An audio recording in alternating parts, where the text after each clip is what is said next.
நேயர்கள் அனைவருக்கும் வணக்கம். இன்றைக்கி ஒரு நியூஸ் வந்தது. என்னென்னு பார்த்தீங்கன்னா, மதுரையில் வந்து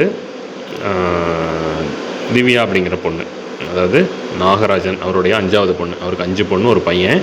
5வது பொண்ணு வந்து எம்எஸ்சி வரைக்கும் படிக்க வச்சுருக்காரு. அதுக்கு மேலே படிக்கணும் அப்படிங்கிறதுக்காக மலேசியா நான் போகிறேன் அப்படின்னு சொல்லிட்டு இந்த அப்ளிகேஷன் மாதிரி ஃபார்மெல்லாம் காமிச்சு ஒரு 3 வருஷத்துக்கு முன்னாடி வந்து அவர்கிட்ட 5 லட்ச ரூபா பணம் வாங்கியிருக்காங்க. ஸோ அதுக்கப்புறம் என்னாச்சுன்னா, மலேசியா போகிறேன்னு சொல்லி கிளம்பிட்டாங்களாமா. மாதம் மாதம் இவரும் வந்து பணம் அனுப்பிட்டு இருந்திருக்காரு பிள்ளை படிக்கணும் அப்படிங்கிறதுக்காக. ஆனால் இவங்க மலேசியா போகல, பக்கத்தில் இருக்கிற திருப்பரங்குன்றத்தில் தான் போய் ஒருத்தரை லவ் பண்ணி மேரேஜ் பண்ணி அங்கேயே அவங்க 2 வயசில் குழந்த இருக்குது.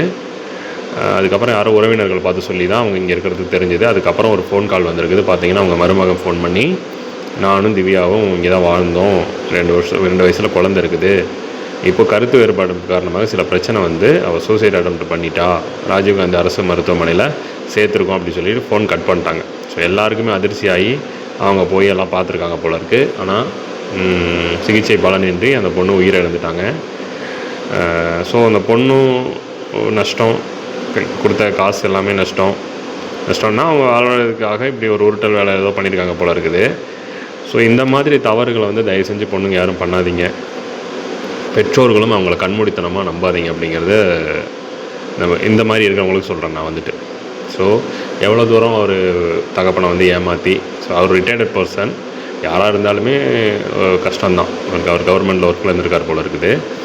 இந்த பொண்ணு நல்லா இருக்கட்டும், நல்லா வரட்டும் அப்படின்னு சொல்லி இந்த கண்மூடித்தனமாக நம்பி பணத்தை எல்லாம் கொடுத்துருக்காரு. ஆனால் இவங்க வாழ்க்கை இப்படி ஆகிப்போச்சு.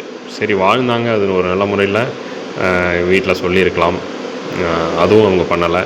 கடைசியில் உயிரிழப்பு நடந்து போச்சு. ஸோ இந்த மாதிரி இனிமேல் நடக்கக்கூடாது அப்படிங்கிறதுக்காக தான் இந்த பதிவு. நன்றி, வணக்கம்.